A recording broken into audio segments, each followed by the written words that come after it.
क्या आपने कभी ऐसे फ़ील किया है कि रात के समय आप अपने कमरे में सो रहे हैं और लगभग रात के 12 या 1 बजे का समय है।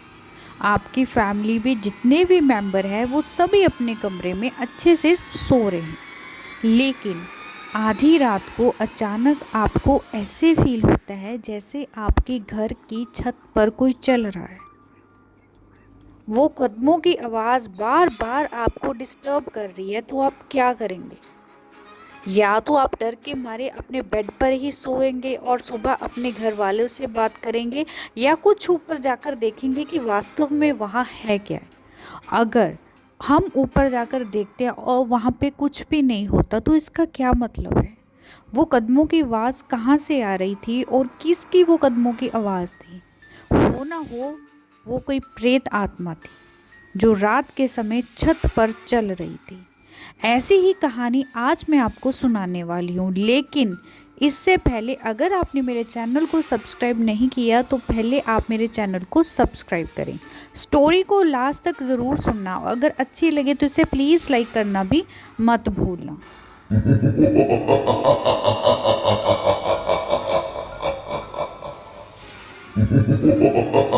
ये कहानी एक ऐसे परिवार की है जिसने अपने नए घर में कदम रखा।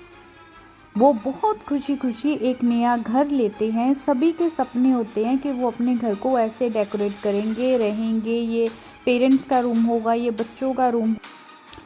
उन सभी फैमिली मेंबर्स के अंदर एक बहुत बड़ी खुशी थी नए घर को लेकर। लेकिन उन्हें इस बात का अंदाज़ा नहीं था कि छत पर सुनाई देने वाली ये कदमों की आवाज़ उनकी ज़िंदगी का सबसे बड़ा डर बन जाएगी। अगर उन्हें घर लेने से पहले ये मालूम पड़ता कि यहाँ इस घर की छत पे रात में कोई चलता, तो उनकी जगह कोई भी होता तो वो भूल कर भी वो घर नहीं खरीदता। क्योंकि हम में से कोई भी व्यक्ति ऐसा घर लेना नहीं चाहेगा जिस घर की छत पे कोई रात के समय प्रेत आत्मा घूमती हो। ये सुनने में ही बेहद डरावना लगता है।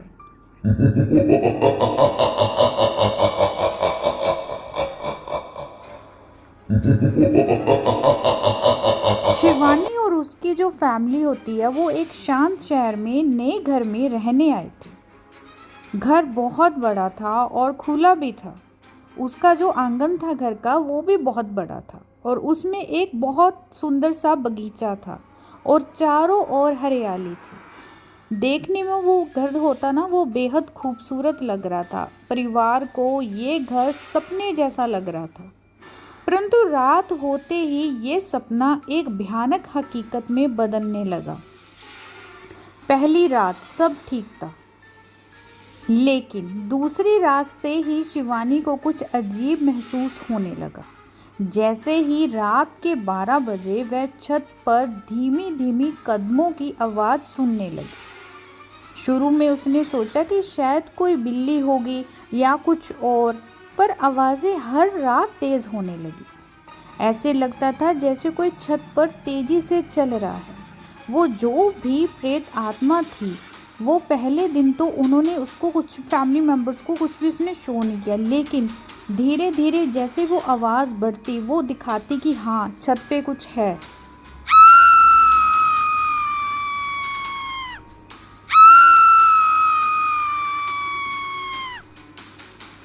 अब क्या होने लगा, अब रोज़ उनकी जो लाइफ थी बड़ी नेगेटिव सी होने लगी। उन्हें उनके जो अंदर डर था वो बढ़ने लगा था। वो सोचते रहते थे, आपस में बात करते रहते थे कि रात में ऐसे छत पे कौन चलता है, किसकी आवाज़ें आती हैं। तो वो बस एक दूसरे को समझाने लग जाते, बिल्ली होगी, कुछ भी होगा, चलो इस बात पर ध्यान ही ना दो। लेकिन एक दिन शिवानी ने हिम्मत करके छत पर जाकर देखने का फैसला किया। उसने सोच लिया कि अगर आज रात वहीं छत पर आवाज़ आएगी तो वो जाकर ऊपर देखेगी कि वहाँ पर आखिर है क्या। जब उसने छत पर कदम रखा तो वो बेहद हैरान रह गई, क्योंकि छत पर कोई नहीं था, लेकिन कदमों की आवाज़ें अभी भी उसके चारों ओर गूंज रही थी।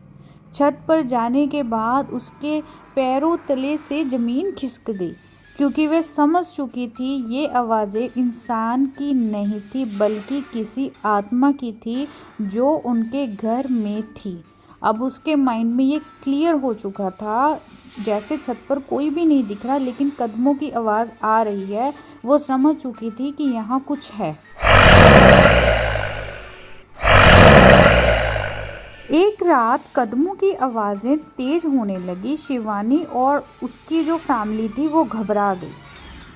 पहले उन्होंने कहा कि ठीक है, अब नया घर तो ले लिया, अब जैसे तैसे इसमें एडजस्ट तो करना पड़ेगा, हो बस ध्यान ही नहीं देते तो धीरे धीरे क्या होगा, वो अपने आप ही जो चीज़ है वो बंद हो जाएगी। तो लेकिन एक रात जैसे कि मैंने बताया कि इतनी आवाज़ें तेज़ आने लगी कि उस शिवानी और उसकी जो फैमिली मेम्बर्स थे वो बेहद डर गए थे। उन्होंने देखा कि छत से किसी की अब चीखने की आवाज़ें आ रही थी। पहले तो कदमों की आवाज़ें आ रही थी लेकिन अब चीखने की भी आवाज़ें आ रही थी। जब उन्होंने दरवाज़ा खोला तो सामने एक औरत खड़ी, सफ़ेद साड़ी में लिपटी हुई। उसकी आंखें बिल्कुल सफ़ेद थी और वो चुपचाप शिवानी की ओर बढ़ने लगी। शिवानी को समझ नहीं आ रहा था कि वो क्या करे। तभी अचानक से वो औरत गायब हो गई। पर उसके जाने के बाद भी कदमों की जो आवाज़ें थी वो गूंजती रही। उनकी फैमिली को तब तक एहसास हो गया था कि इस आत्मा का मकसद सिर्फ डराना नहीं था बल्कि उनके घर में अपनी जगह बनाना था। तो अंत में जो फैमिली थी उसने एक ही डिसीज़न लिया कि हमें ये घर छोड़ देना चाहिए। लेकिन जाने से पहले उन्हें पता चला कि छत पर हर रात चलने वाली आत्मा उस घर की पिछली माल रहस्यमय तरीके से मौत हो गई थी। उसके बाद से ही उसकी आत्मा हर रात छत पर भटकती रहती है, जैसे वह अपनी मौत का बदला लेने के लिए इंतज़ार कर रही हो। अब उसकी आत्मा उस घर में थी। उसकी आत्मा किसी भी हाल में वो घर नहीं छोड़ना चाहती थी। तो इसके चलते शिवानी और उसकी फैमिली ने सोचा कि हमें ही ये घर छोड़ देना चाहिए। ऐसा ना हो कि हमारे किसी भी फैमिली मेम्बर को कोई नुकसान पहुँचे, कोई चोट पहुँचे और हमें बाद में उस चीज़ का जो पछतावा वो हमारे दिल में रह जाए। तो उन्होंने अपना डिसीज़न लेकर वो घर हमेशा के लिए छोड़ दिया। मकान मालकिन जो थी वो अब भी इंतज़ार कर रही है, अब भी उस घर में भटक रही है। इसलिए हमें कभी भी अगर हम कुछ भी नया लेते हैं तो हमें उसकी डिटेल्स निकलवानी बहुत ज़रूरी होती है कि उसकी पुरानी हिस्ट्री क्या रही है, उसमें कौन सी फैमिली मेम्बर्स रहते थे, उन्होंने क्यों घर अपना सेल किया, उसका रीज़न क्या है। ऐसी ही स्टोरीज़ के लिए आप मेरे साथ बने रहें। मेरे चैनल को सब्सक्राइब, अगर आपको ये स्टोरी अच्छी लगे तो इसे लाइक करना भी मत भूलना। धन्यवाद।